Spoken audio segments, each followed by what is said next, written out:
Generally আমি যা review করি বা যে সিনেমা হোক ওয়েব সিরিজ হোক যাই করি, কেউ আমাকে বলে আর কি যে দাদা ওইটা দেখো, কোনোটা আমি ডেফিনেটলি নিজেও দেখি।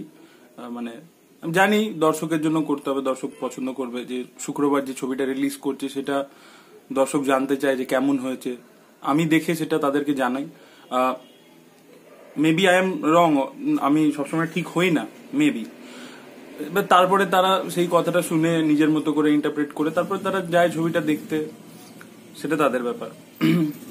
বেশিরভাগ ভিডিওই আমার দর্শকের জন্যই থাকে, কারণ আমাকে অনেকে অনেক ভিডিও রিকোয়েস্ট করেছে, আমি চেষ্টা করি। এবার দেখুন, আমি একটা সিঙ্গেল মানুষ, আমার পক্ষে মানে রোজ অনেক মেসেজ আসে, সেগুলো সব কটা ভিডিও বানানো পসিবল না, তাহলে ডেইলি বেসিসেই 10টা করে ভিডিও হবে, তো সেটা তো আমার পক্ষে পসিবল না, অত সময়ও নেই আমার কাছে, তো সেই জন্য আমি বানাতে পারি না। বাট আমার মেন টার্গেট দর্শকের জন্যই ভিডিও বানানো, দর্শকের যেটা পছন্দ সেই ভিডিওটাই বানানো।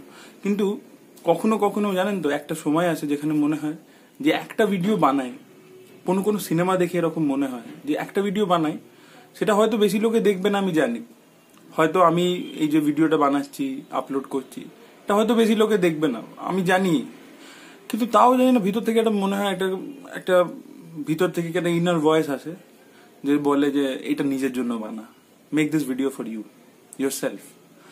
আজকের এই ভিডিওটা কিয়ান কসমোসের রিভিউটা আমি নিজের জন্য বানাচ্ছি। এবার আপনি বলবেন তাহলে ইউটিউবে আপলোড করছিস কেন? তো ইউটিউবে এই কারণে আপলোড করছি, কারণ যদি আমার ভিডিওটা দেখে বা আমার ভিতরে এই সিনেমাটা দেখে কিরকম ফিল হয়েছে সেটা যদি একটা সিঙ্গেল মানুষ অনুভব করে ছবিটা দেখতে যায়, তাহলে আমি মনে করব যে মানে আমি যে রিভিউ করি সেটা সার্থক হবে।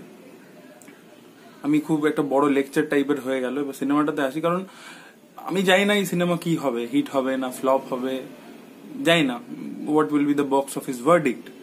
বাট এইটুকু বলতে পারি, যদি আপনি সিনেমা সত্যিকারের ভালোবাসেন বা ফিল্ম মেকিংটা শিখতে চান, ছবি নিজে বানাতে চান, বা আপনি সত্যিকারের একটা অন্য রকমের সাবজেক্ট দেখতে চান, তাহলে এই সিনেমাটা কিন্তু মিস করলে চলবে না। This film has so much to give you, so much. সিনেমার কোন ডিপার্টমেন্টটাকে মানে নিয়ে ঘন্টার পর ঘন্টা প্রতিটা ডিপার্টমেন্ট নিয়ে কথা বলা, যে সিনেমাটোগ্রাফিটা নিয়ে স্পেশালি আমি বলবো Aditya Varma has done a spectacular job, মানে অসাধারণ একটা কাজ করেছে। সিনেমাটোগ্রাফিটা এই ফিল্মটাকে একটা আলাদা লেভেলে নিয়ে গেছে, একটা আলাদা ডাইমেনশন দিয়েছে, মানে that can not be explain by words or lines.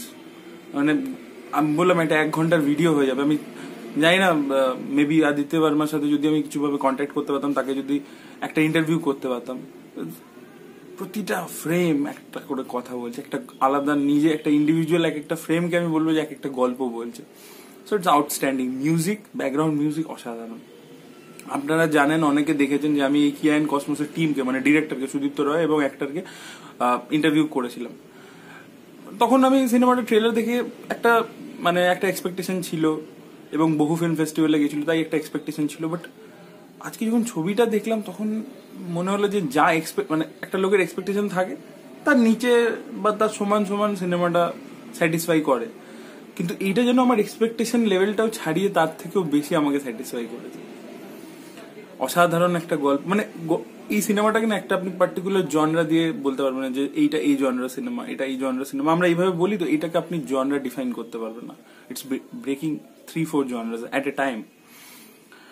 বিভিন্ন রকমের সাবলেয়ার রয়েছে যেগুলো আমি গল্পের ব্যাপারে বলতে চাই না, কারণ আপনি দেখলে বুঝতে পারবেন। এবং this film has a very added feel to it which cannot be explained through words.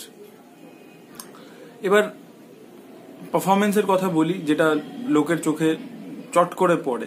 এই সিনেমাটোগ্রাফি বা ব্যাকগ্রাউন্ড মিউজিকটা লোকে অতটা তাড়াতাড়ি গ্রাস্প করতে পারে না, তো তাই জন্য আমি অ্যাক্টিং এর দিকে বলছি। তো ঋতিকা বলে মেয়েটি যে কিয়ার চরিত্রটা করেছে, এই বয়সে এরম রোল করা কিন্তু মানে বিশাল বিশাল লেভেলের চ্যালেঞ্জিং। এবং মানে মানে কিভাবে এক্সপ্লেন করবো ব্যাপারটাকে আমি বুঝতে পারছি না, যে যে এই দৃশ্যটা আমার ভালো লেগেছে। একটা মানে আমি বলি না অনেক সিনেমা এক্সপ্লেন করার সময় যে ওই সিনটা আমার খুব ভালো লেগেছিল, ওই সিনটা আমার খুব মনের কাছে সিন। বাট আজকে তো মনে হচ্ছে যে প্রতিটা সিনই আমার মনের কাছে সিন। স্বস্তিকা মুখার্জি অসাধারণ অভিনয় করেছে, প্রতিটা ক্যারেক্টার দারুণ অভিনয় করেছে। এবার দেখুন, আমি এটা রিভিউ বলতে পারেন আপনি, আমি আজকে সব ডিপার্টমেন্টের ব্যাপারে কথা বলছি না, তার ফ্ল এগুলো বলছি না। আপনি বলতে পারেন it's a kind of request to all of you. আজকে যদি আমাদের বাংলাকে জানেন তো কি বলা হয়, যে এখানে যখন বাকি ইন্ডিয়ার থেকে অনেক বেশি আমাদের এখানকার অডিয়েন্স অনেক বেশি ম্যাচিওর, এবং আমাদের এখানকার অডিয়েন্স মানে আর্ট বোঝে, কালচার বোঝে, এটাই চিরকাল একটা অ্যাজাম্পশন আছে বাঙালিদের প্রতি, বাঙালি অডিয়েন্সের প্রতি।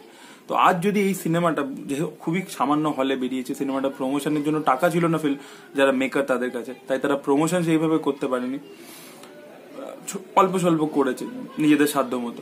কিন্তু আজ যদি এই ছবিটা ওয়ার্ড অফ মাউথের বেসিসে আরবান অডিয়েন্স কিন্তু এটাকে সাকসেসফুল বানাতে পারে। আর যদি আজ আমরা এই ছবিটাকে ফেল করি, মানে এই ছবিটা বক্স অফিসে ফেল হয়, তাহলে এটা কিন্তু আমাদের ফেলিয়ার। আমরা এই যে বলি না, ভালো ছবি হয় না বাংলায়, ভালো ছবি হয় না বাংলায়, আজ যদি এই ছবিটা ফেল হয় তাহলে আমরা অ্যাজ আ অডিয়েন্স ফিল করব। ব্যাস এইটুকুই আমার বলার আছে। That was it guys. আপনারা প্লিজ গিয়ে ছবিটা দেখুন, অসাধারণ ছবি আছে।